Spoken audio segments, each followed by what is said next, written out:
Prison Tale, the charm and wit of the incarcerated shines through in the Mars Room. Photo, Getty and Rachel Kushner's new book, The Mars Room. Romy Hall, a lap dancer, former heroin addict and inmate of California's largest women's prison, has just been sentenced to 2 life sentences for the brutal murder of a former customer. Meeting the 50-year-old Kushner, you would never suspect that this book is one of her most autobiographical, or her most comedic.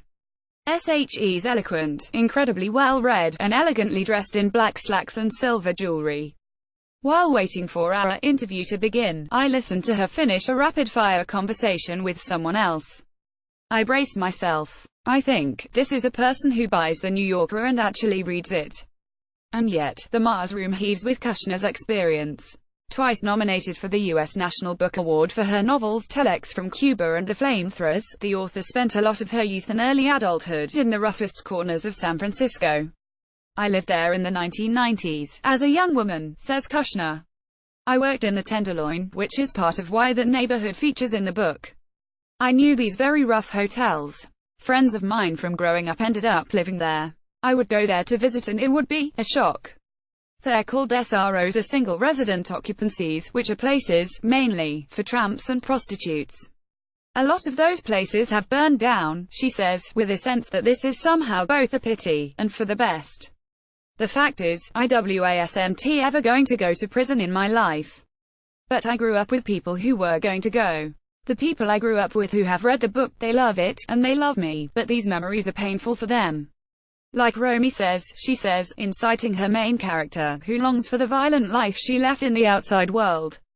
They weren't happy memories, but I wanted them back. Memory is a subject Kushner comes back to frequently. She gifts Romy some of her own memories, lovingly repainting a ramselled youth spent visiting acid houses. We went to this house where they sold purple microdot, a kind of acid that was popular in the 1970s.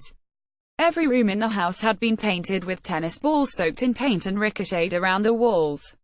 There was this sameness in the room that was meant to be this free expression of creativity, but it felt like a demonic brain scribbling.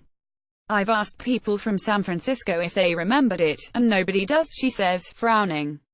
There are lots of things in life. There are places that were real, that are not in the historical record. They aren't in the cultural documents. They are not in novels, unless we put them there. Kushner recreates places that have been made invisible by progress, and duly, people who have been made invisible by society. Shortly after the completion of The Flamethrowers in 2012, she decided she was going to learn everything I could about the American criminal justice system, starting with the courthouses in Los Angeles. I started going down and watching arraignments, and noticing these sheriff buses that shuttle all day between the jails and the courts, she says.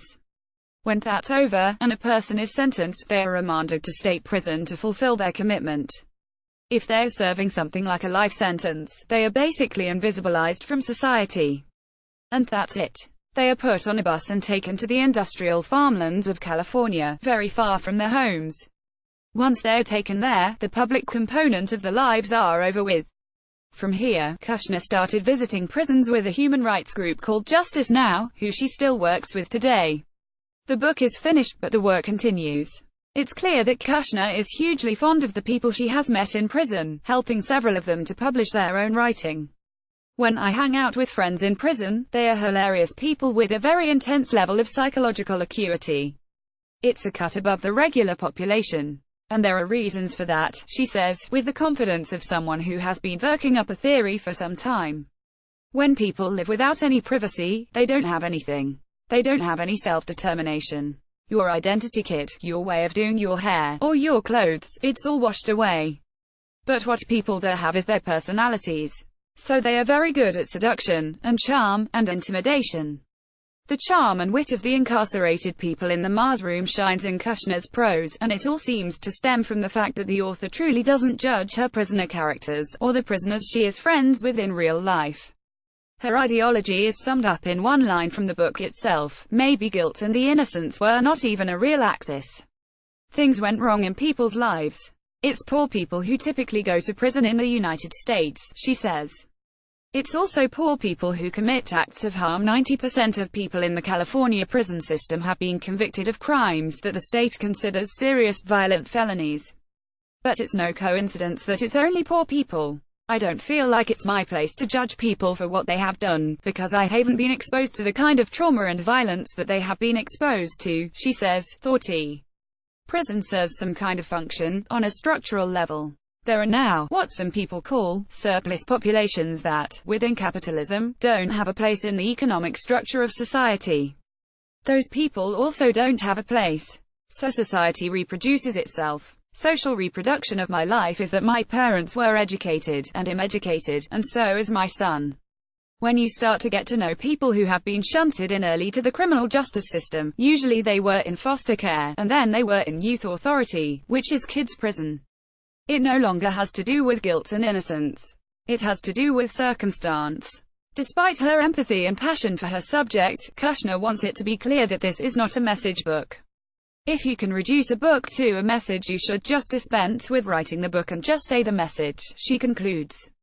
The Mars Room by Rachel Kushner is published by Virago Indo Review.